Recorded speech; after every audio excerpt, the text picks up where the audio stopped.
अस्सलामु अलैकुम वरहमतुल्लाहि वबरकातुहू। बिस्मिल्लाहिर्रहमानिर्रहीम। मैं डॉक्टर हाफिज दस्तार अंजम, आप देख रहे हैं डॉक्टर हाफिज एएस क्लिनिक। दोस्तों, आज मैं बहुत ही अजीब मौजू पर बात करूंगा, क्योंकि हर दूसरा या तीसरा शख्स ये कंप्लेंट करता है या इस पर बात करता है।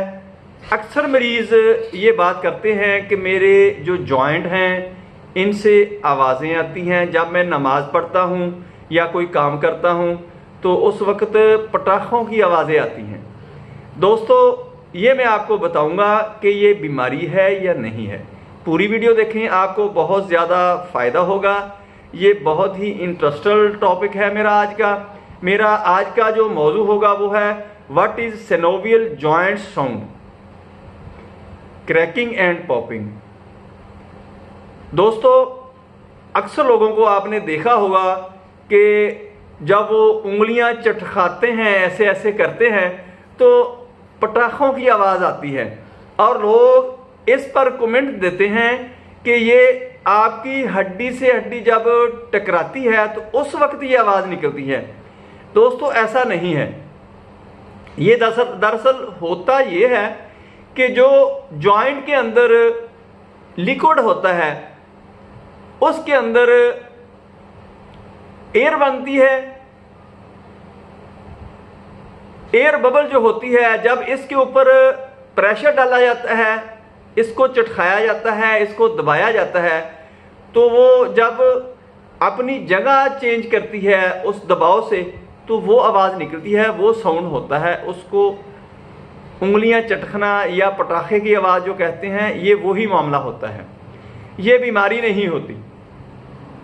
हाँ, अगर आपको नमाज पढ़ते वक्त या एक्सरसाइज करते वक्त या और कोई फिजिबिलिटी जो तुम्हारी है, आप कोई काम करते हैं, उसमें अगर पटाखे निकलते हैं, आवाज़ आती है और साथ पेन होती है, तो फिर आपको डॉक्टर के साथ ज़रूर कांटेक्ट करना चाहिए, कंसल्ट करना चाहिए, क्योंकि फिर बीमारी हो सकती है। कोई मसल्स की हो सकती है, कोई जॉइंट की हो सकती है, कोई यूरिक एसिड का प्रॉब्लम हो सकता है, कोई भी एनीवन कोई प्रॉब्लम आपको हो सकती है।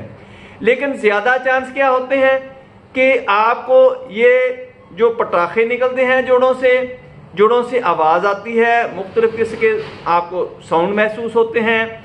मिसाल के तौर पे गर्दन में से, कंधे में से, ये एल्बो का जो जॉइंट होता है इसमें से, टखनों से, घुटनों से, ये हिप जॉइंट जो होता है बाज़ दफ़ा इससे भी आवाज़ आती है। ये परेशान होने वाली बीमारी नहीं है, परेशान होने की बात नहीं है, ये कोई बीमारी नहीं है, इससे आपने परेशान नहीं होना। हाँ, आपने ये अक्सर देखा होगा कि बच्चे जब एंजाइटी में होते हैं, किसी डिप्रेशन में होते हैं, अक्सर लोग, बच्चे भी नहीं बल्कि अक्सर लोग, वो उंगलियां चटखाते हैं।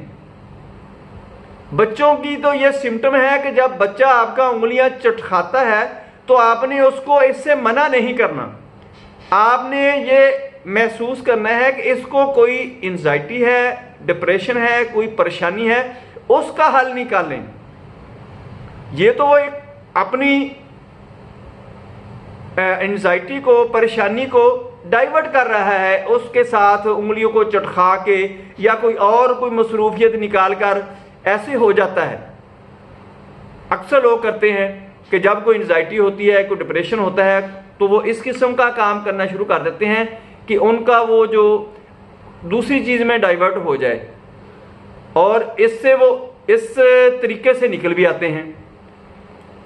लेकिन बच्चों के मामले में आपने उनको बजाय रोकने के, उनको आपने देखना है कि इनको मसला क्या है, इनको परेशानी क्या है, इनको स्ट्रेस क्या है, उसका आपने इलाज करना है, उसको ही देखना है। अगर आपको ये मामला है, पेन नहीं है, तो बिल्कुल आप फ्री हैं, कोई मामला नहीं है। आप अपनी लाइफ को एंजॉय करें, आपने काम को एंजॉय करें, बिल्कुल परेशान होने की ज़रूरत नहीं है। दोस्तों, मेरी वीडियो पसंद आए इसको लाइक करें, दोस्तों रिश्तेदारों में शेयर ज़रूर करें, बेल आइकन को प्रेस करें, मेरे चैनल को सब्सक्राइब करें। अपना ख्याल रखें, stay connected, stay healthy, stay happy. अल्लाह हाफिज़, अस्सलाम वालेकुम।